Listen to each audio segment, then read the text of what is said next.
Yes, épisode numéro 14 Un de plus. MREX College, retour sur l'investissement.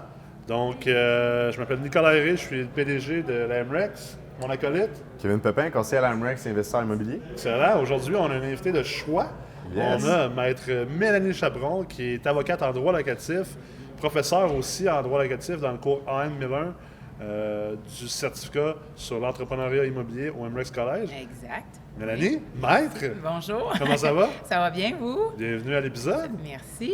Fait Première comme, fois. Première fois, et non Oui. pas la dernière, ça c'est sûr et J'espère.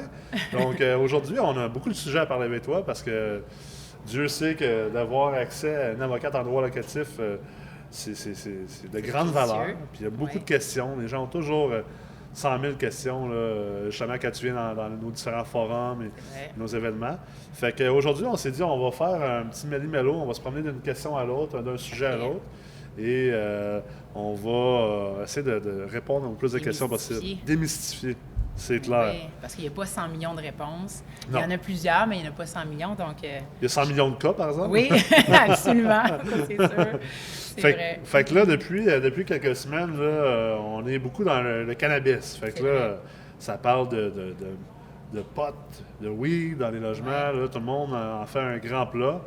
Donc, Justin Trudeau est en train de foutre la merde un peu dans... Il retarde la date, en plus. Ouais, fait c'est que ça, en plus. On patiente. C'est ça. Ouais, donc, ben... C'est quoi les enjeux en ce moment par rapport à ça, réellement? Là? Oui, réellement, je pense que moi, ce que je considère, pour avoir quand même une bonne expérience, c'est que les gens, c'est sûr, ils voient ça plus gros que qu'est-ce que c'est en réalité. Ouais. Parce que, dans le fond, la fumée au Québec, c'est pas d'hier. Donc, tu sais, la cigarette a toujours existé, elle existe encore. Plusieurs propriétaires ont déjà mis dans leur contrat, en fait, de bail ou dans le règlement d'immeuble, le fait d'interdire la cigarette ou la fumée. Ouais. Là, il s'agit, en fait, de modifier un peu ça si on pense que dans l'immeuble où est-ce qu'on est ou où est-ce que vous louez, en fait, qu'il y a d'autres locataires qui pourraient être incommodés par la fumée de cannabis. Parce qu'on sait que l'odeur est plus forte. Fait que c'est ça qu'on craint, en fait, Ouais. que ça soit légal, les gens commencent à fumer chez eux ou sur le balcon, puis ça incommode les autres voisins. Ce qui est quand même Puis on- subjectif, pareil, parce que, tu sais, en à tout cas, fait. bref, moi, c'est ça, j'étais élevé en Californie. Là. Fait que, tu sais, C'était fréquent. On était élevé avec du Dr. Dre qui disait smoke weed every day, mais il me semble que moi, je trouve, en tout cas, ça sent moins pire que la cigarette. Fait que c'est très subjectif. C'est rendu là. vrai. Comme Ça- tu dis, ça fait longtemps que les gens fument dans les logements et dans les immeubles. là. Absolument. Puis c'est subjectif dans les faits que l'odeur du cannabis, souvent les gens disent que c'est plus fort que Ouais. l'odeur de la cigarette. Ouais.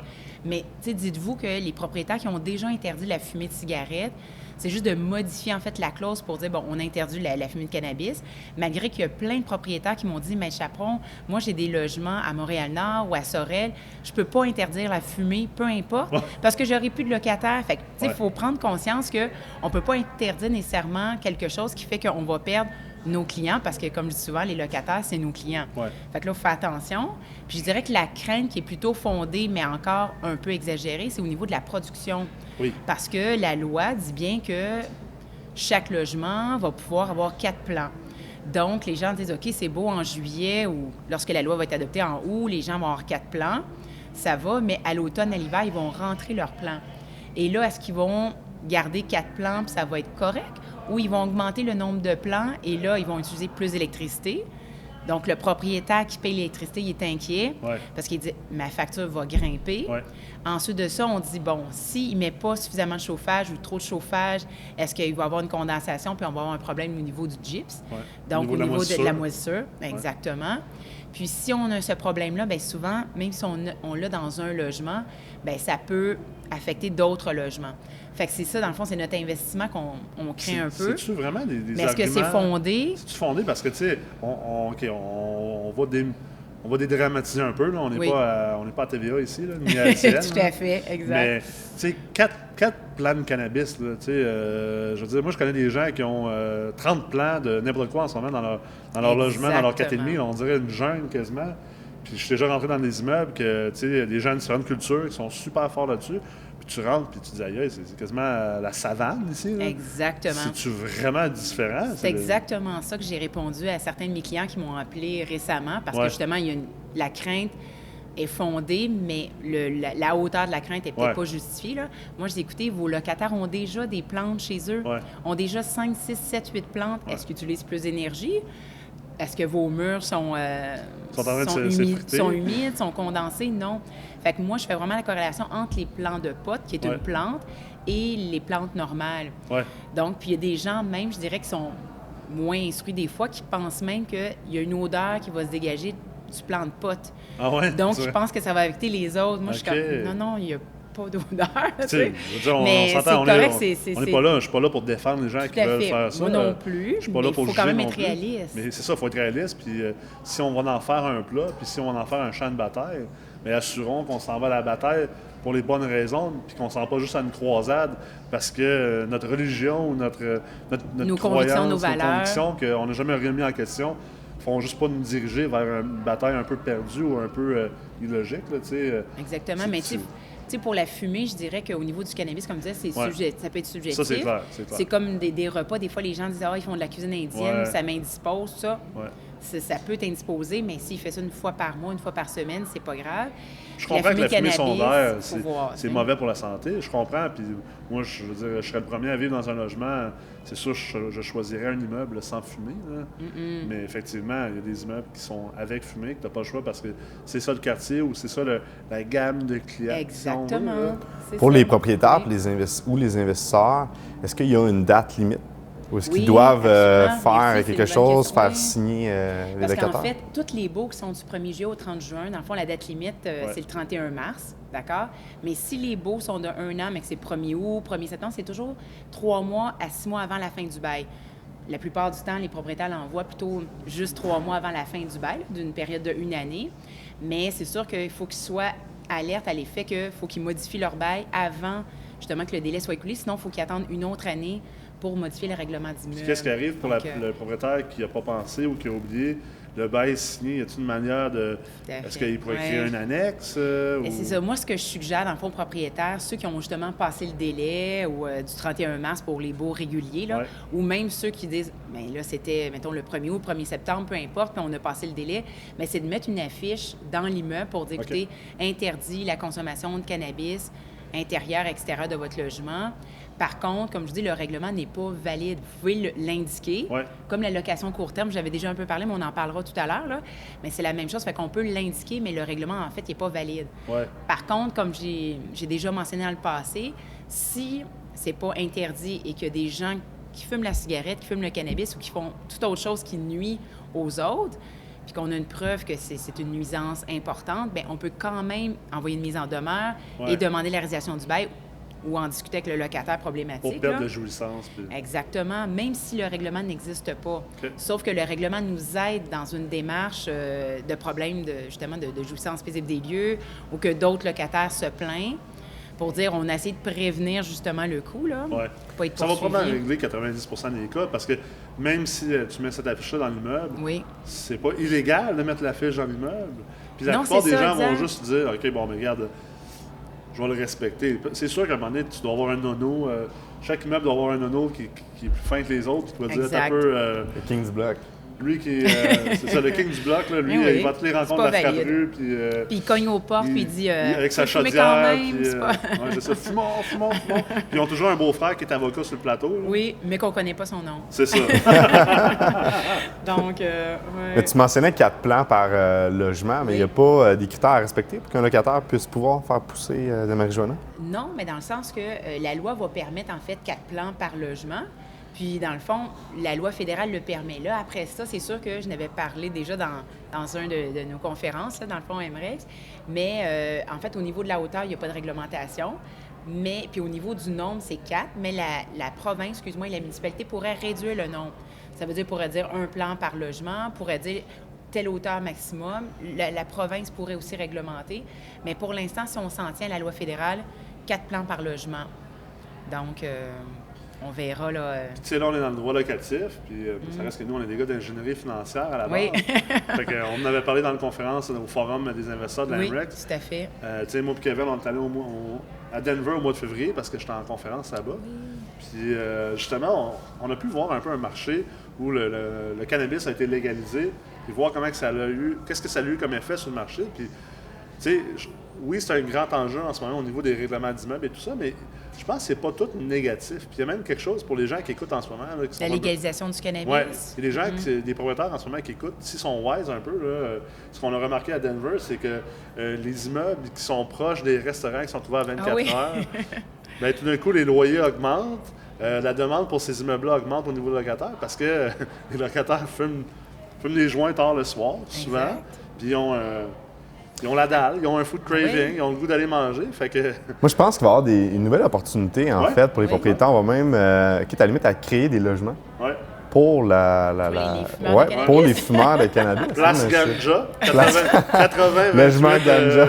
Sainte-Catherine-Ouest. C'est ça, t'as des speakers généraux avec du Dr. Dre, justement.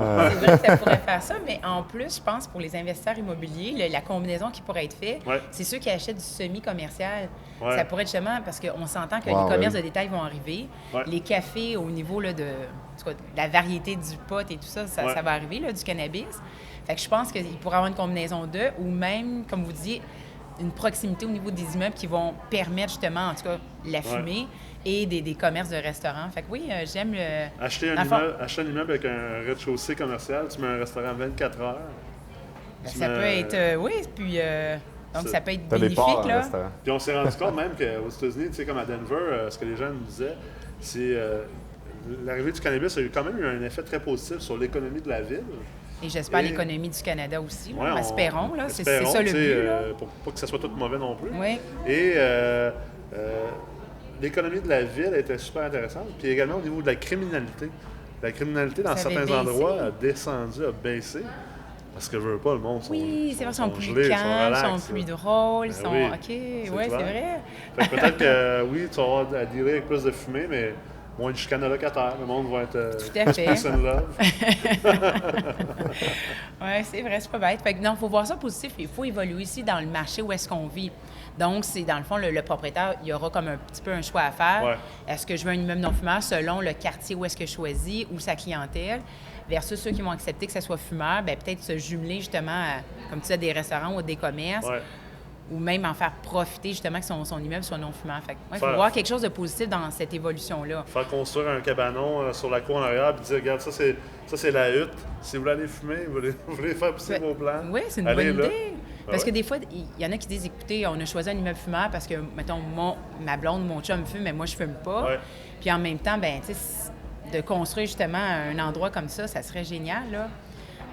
C'est la même chose que les vélos, même chose que la borne pour voiture électrique. Je veux dire, il faut évoluer. Un toit vert de plantes de cannabis. Voilà. Avec les abeilles. Ben oui.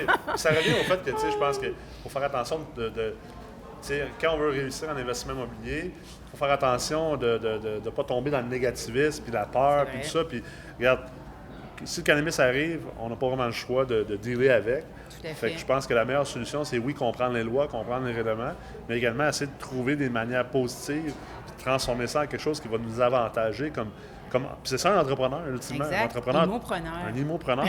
C'est ça, l'immopreneur. C'est vrai. C'est transformer des citrons en limonade, carrément. Oui, puis de voir l'évolution du marché, puis en faire quelque chose de positif, mais fait que tu peux fructifier ton de la argent. limonade avec une essence de marijuana. Quelque chose comme ça, là. Ouais, je sais pas, ça serait bizarre un peu. On va passer à des choses peut-être plus sérieuses maintenant. Mais c'était aussi sérieux. Ouais, c'est sérieux, mais je sais pas pourquoi. On dirait que c'est difficile de rester 100% sérieux quand on parle de ça. C'est vrai. Ça va venir avec le temps, je pense que... C'est nouveau. C'est ça.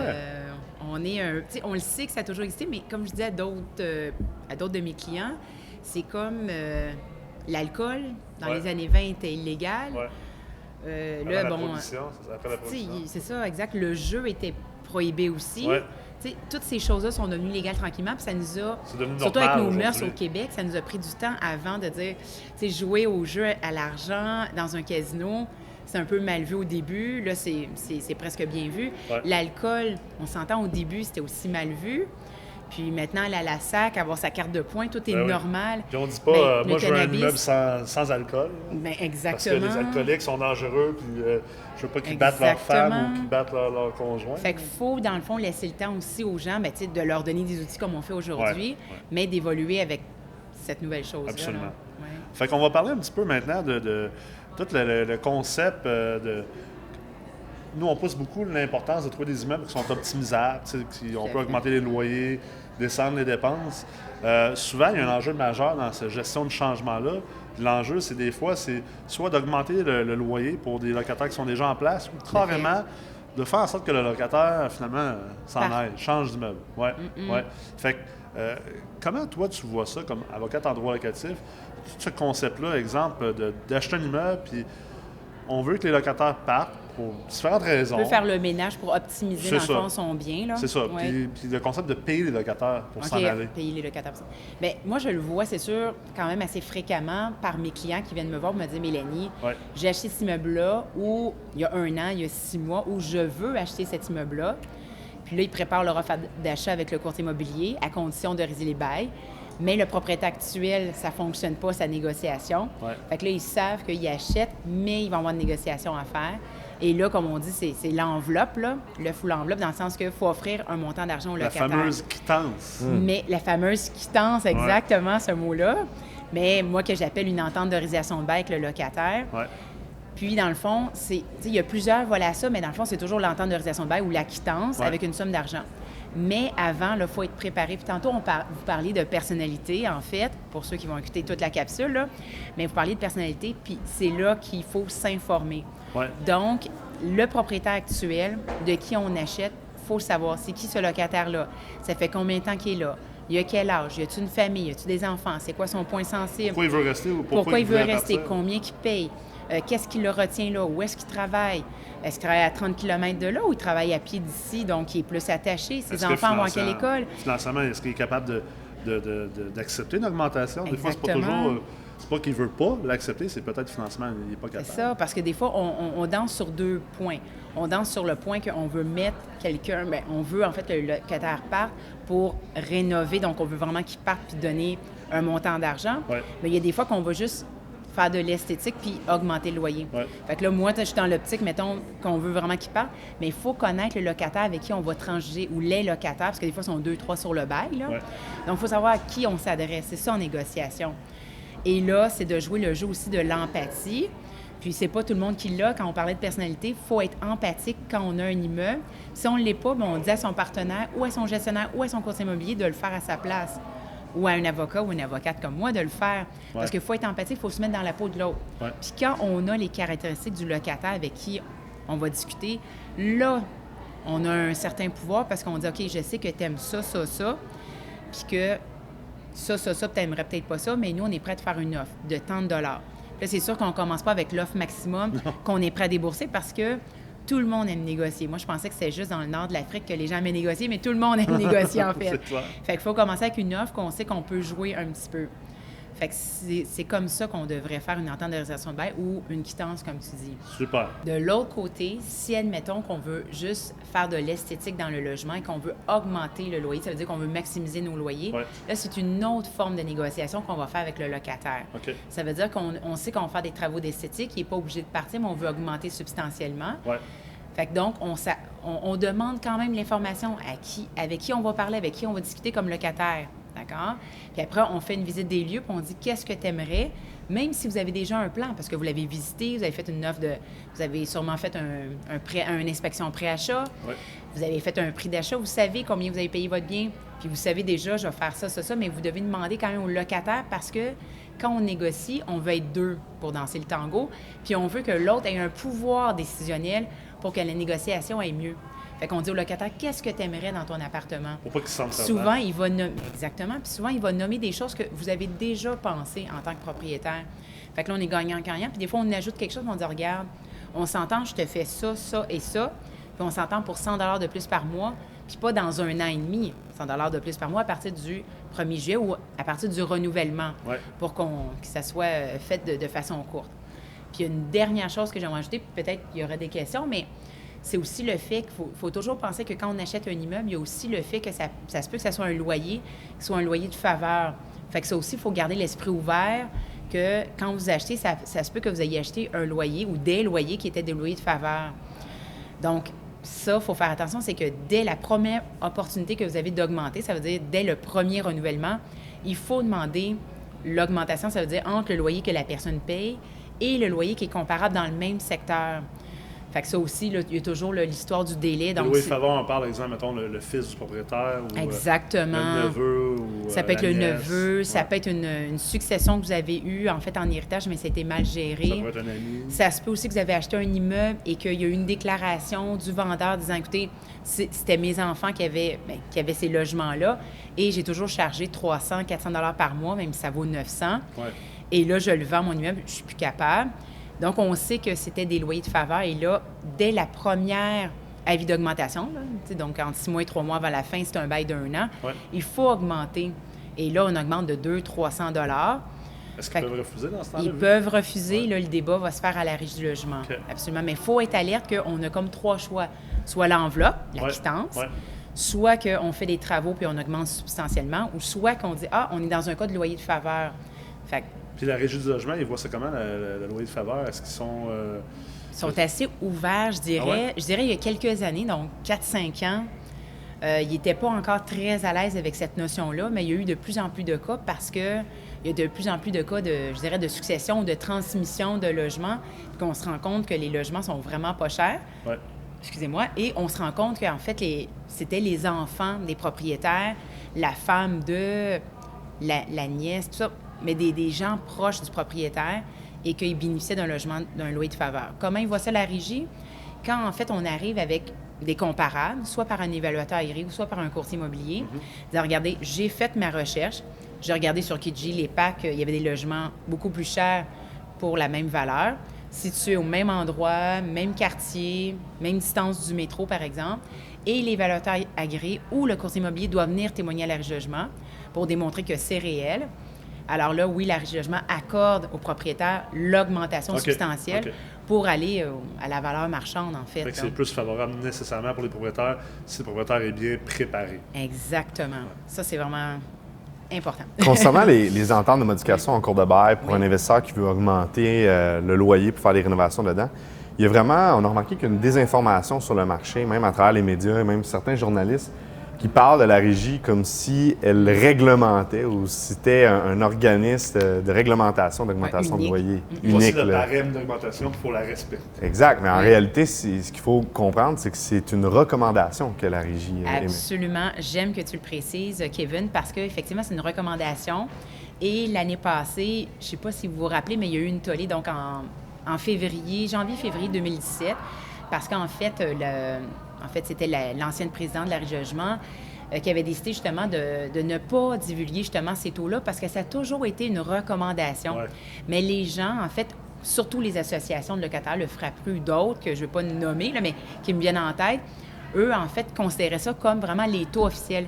Mais ce n'est pas les taux officiels, c'est une recommandation. Et l'année passée... on n'est pas en Russie, ici, là, c'est quand même nos entreprises, à quelque part, quand tu es propriétaire de l'immeuble. Mais c'était mal peut-être divulgué parce que, on parle souvent de communication, justement, en affaires, mais communication dans les médias, puis c'était une mauvaise communication.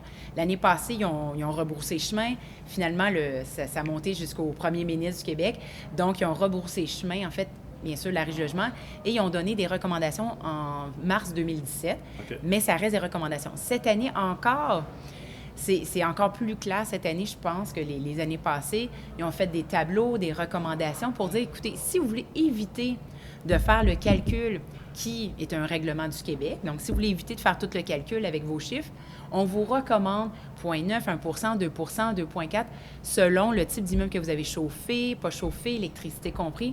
C'est juste des idées, en fait, qu'ils donnent, des recommandations pour éviter aux propriétaires de tout calculer à la main.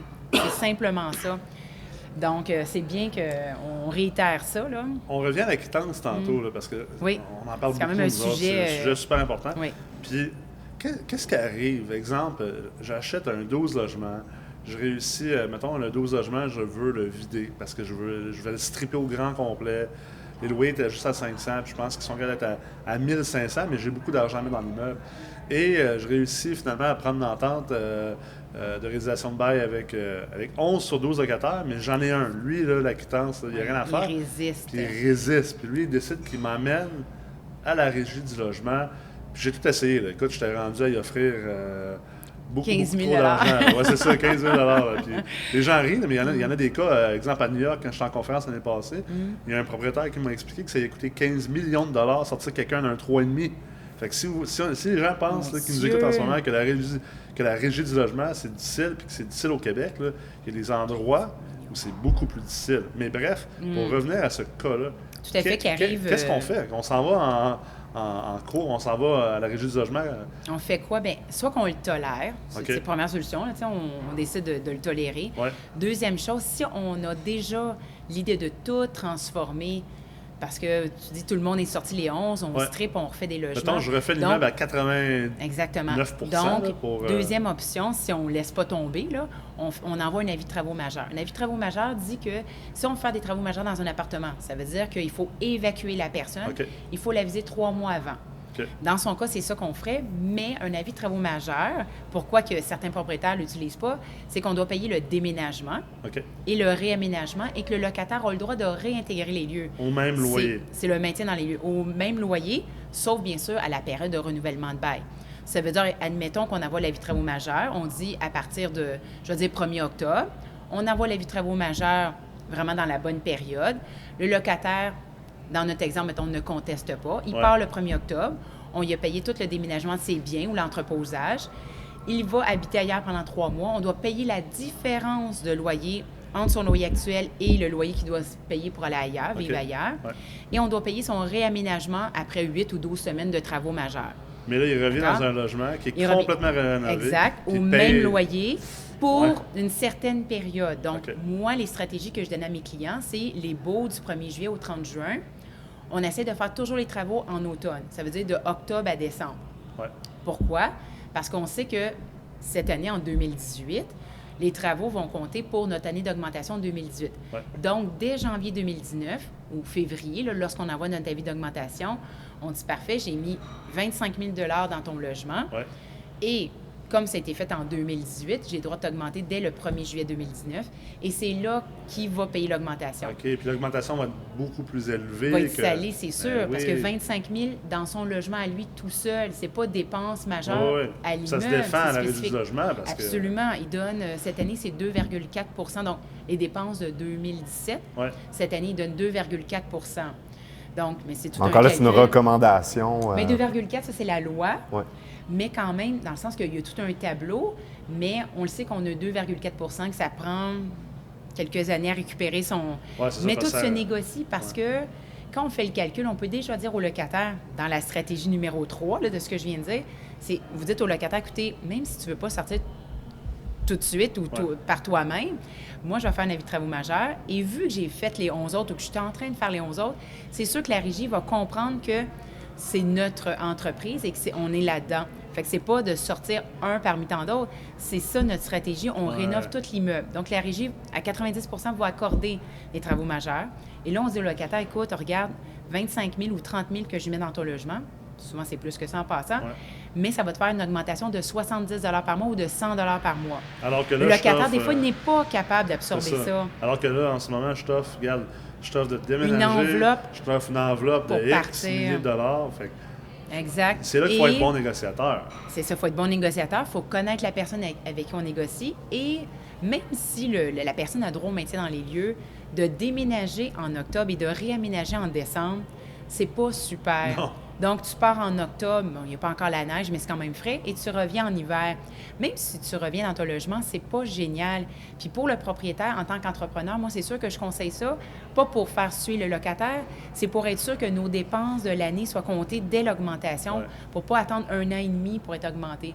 Donc, le locataire, sachant tous ces défis-là, va dire, OK, bon, fait qu'il faut expliquer cette chose-là, sinon le locataire ne sait pas trop à quoi s'en tenir. Puis le côté humain, ça revient beaucoup. Puis, absolument. Tu en parles beaucoup comme avocate, que le côté humain, oui, il y a le juridique, là, mais le côté humain, ultimement, nous permet de ne pas être obligé d'aller trop loin dans le juridique. Puis on en parlait avec Isabelle Baron, je pense que c'était au 3e épisode de Retour sur investissement, elle, toute sa gestion très, très humaine de ses immeubles. Puis ultimement, je pense que ça revient à ça, c'est d'être capable de dire, si je veux bien performer au niveau de ma gestion du changement, parce que j'achète des immeubles, je les optimise, je les rénove ou j'améliore la clientèle, il faut vraiment avoir un côté très humains, très empathiques, comme tu as dit tantôt, être capable de parler avec le locataire, puis dire, bon, mais regarde, voici ce qu'on veut faire, puis essayons de trouver un juste milieu. Je comprends que des fois, ça se peut pas. Des fois, ça se peut que tu en prends un qui est boqué. Puis... Absolument. Mais il faut faire attention parce qu'on voit vite ces réseaux sociaux, le monde sont comme ragit sa porte, coupe son hydro. Non, ça, c'est ça. J'ai vu des émissions récentes, ça donne rien. Cogner chez eux à 2 h du matin. Je pense pas qu'on n'est plus en 1960. Là. C'est pas de même qu'on gère ces entreprises-là. C'est ça. On essaye en plus, par MREX, en fait, de créer... en fait, d'inculquer aux gens, justement, d'être immopreneurs, donc d'être entrepreneur dans l'immobilier. Et non pas des motards. Exactement, mais être entrepreneur, c'est de prendre des décisions d'affaires qui sont bonnes. Ouais. Donc, c'est pour ça qu'ultimement, quand on parle au locataire pour le sortir de là, c'est de lui dire, écoute, nous, là, on est déjà dans les travaux, puis c'est pas nous on va être incommodés par tout ça, la poussière, le bruit, tout ça, parce qu'il faut aussi lui faire prendre conscience de ce qui va l'entourer. Ouais, d'accord? Exactement, le bruit, la poussière. C'est pas intéressant, puis tu n'as pas de voisin, c'est un peu insécurisant parce que c'est bien beau que de 7h à 7h ou de 7h à 4h, l'entrepreneur va être là puis il va faire des travaux dans les autres logements, mais après 4h, il n'y a plus personne. Fait qu'il y a beaucoup de facteurs qui rentrent en ligne de compte, là. Alors... Je pense que, écoute... Ça va vite, là. C'était un épisode de feu, ça, Mélanie. Un épisode de feu, ça va vite. Ouais. On n'a pas terminé. Écoute, on a déjà fait le tour. Ouais. C'est sûr, de toute façon. J'ai plein d'autres choses à dire, mais je vais revenir. De toute façon, on va t'inviter et on va faire plein d'autres épisodes avec toi parce que je pense qu'on a mille et un sujets qu'on pourrait traiter définitivement. Mais j'aimerais vraiment te remercier d'avoir été là aujourd'hui. Je pense que les auditeurs, en ce moment, les gens qui écoutent autant en formule podcast qu'en formule vidéo vont vraiment avoir apprécié cet épisode-là. Donc, merci beaucoup, Mélanie. Au plaisir. Au plaisir. On se revoit au un des prochains épisodes de Retour sur investissement ou dans les cours MREX. Et bonne semaine à tous les gens qui écoutent. Bonne semaine, tout le monde. Merci. Merci.